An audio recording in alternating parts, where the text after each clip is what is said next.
I'm again here at the bottom bar of the Prince of Wales Hotel at the book launch to Anne Witherall's Fly book about the 80s Melbourne hardcore punk and squat scene. And I'm talking to a few people tonight that were around at the time, and sitting next to me I've got David Ross from Melbourne skate thrash band Civil Dissident that put out a few records in the early 80s through the mid 80s. And I just wanted to ask Dave about his recollections of the Melbourne hardcore punk scene with your time in it, Dave. Sure. I guess one of the things that stood out to me was the fact that he was a group of people who were a bunch of individuals and yet came together because they had a common purpose. And I think the thing that was true of punk, not just within Melbourne but all over the world, is that people who didn't feel like they fitted into other parts of society actually felt like they had a home. And so what we ended up with in Melbourne was this collection of all these different houses that made up a community all around Melbourne. So as you know, we had, there was the Depression scene, and they had their group of friends. Yes. Civil Dissident, Society's Victim, Mad Flowers. Yeah. We had our own group. You were also you used to play with End Result, Paul Conroy's band. I didn't. A little bit. Or play gigs with them. We were very close. So I think that's a good example of another little cluster where End Result and Civil Dissident, we identified with each other's values and we were good friends. And there was a lot of infighting within the scene. In true punk rock style, people stood up for what they believed in, and they didn't necessarily agree with each other. And you know what? That's okay, even 30 years later, because the essence of it was about people standing up for themselves and what they believed in, and being themselves. Because there was a Depression gash permanent damage scene, you're right, and then there was the Death Sentence scene, Death Sentence and other bands, and then there was Civil Dissident, Mad Flowers, End Results sort of scene in a way, and then I guess another scene was I Spit on Your Gravy that were based in Ackland Street down here in St Kilda. But did you enjoy your time in that scene, drumming for the great Civil Dissident, and did you learn much? Did you take much away from that time in the Melbourne punk scene? Because it was only a short amount of time that you were in Civil Dissident and the band broke up, but did you learn much from that experience and take much away from it that shaped your future life? Absolutely. I think for me it was pivotal in terms of how I developed and grew as a person. There was that period of time where I was introduced to a whole lot of new ideas. 30 years later, I'm still a vegetarian. A lot of the things that I was introduced to in the punk scene still define me to this day.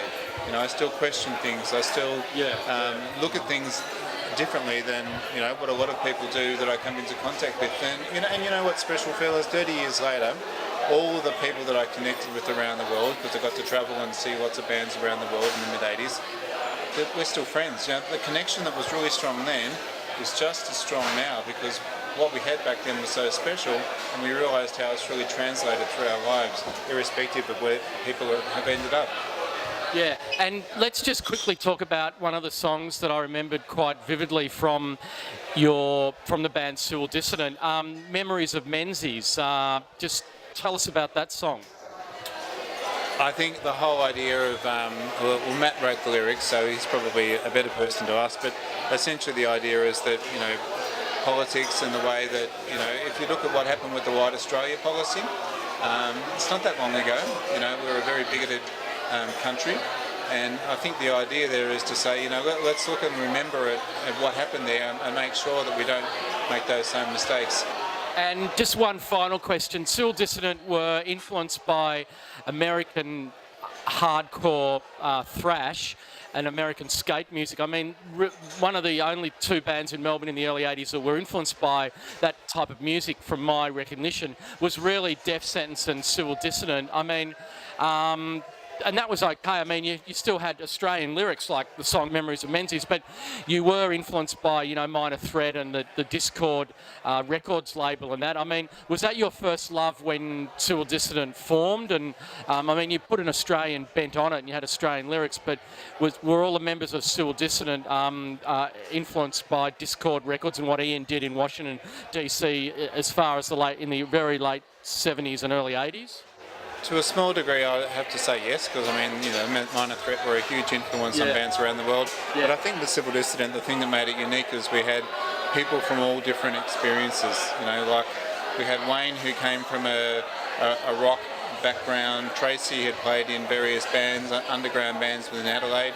You know, if you listen to Civil Dissident songs as far as drumming goes, my influences were bands like the Sunny Boys and a lot of non-punk bands. And when you put those ideas together, we came up with something that was, you know, quite ourselves. We certainly weren't as directly influenced by American bands alone. It was certainly a collection of a whole lot of other stuff. Yeah, melting point.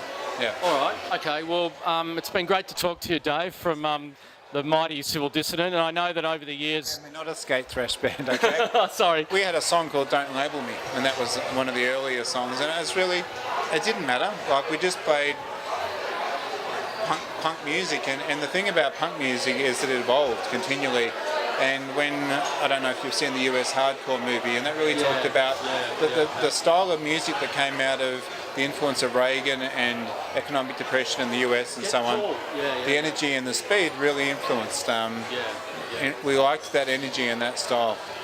And you know, all those bands in America were massively influenced by the Ramones. So it's the evolution of that sound. Yeah. Oh yeah, definitely. Because like, you know, Depression were influenced by UK punk, whereas you guys were influenced by American punk. But both bands wrote, you know, the Australian lyrics and all that kind of stuff. And I know that over the years, some of your stuff has been re-released on vinyl, so and probably on CD. So go and check them out. It was really short, fast songs, and a bit different to what a lot of the other Melbourne bands were doing in the early 80s here in the hardcore punk scene. So thanks very much, Dave. Thanks, Phil. Cheers.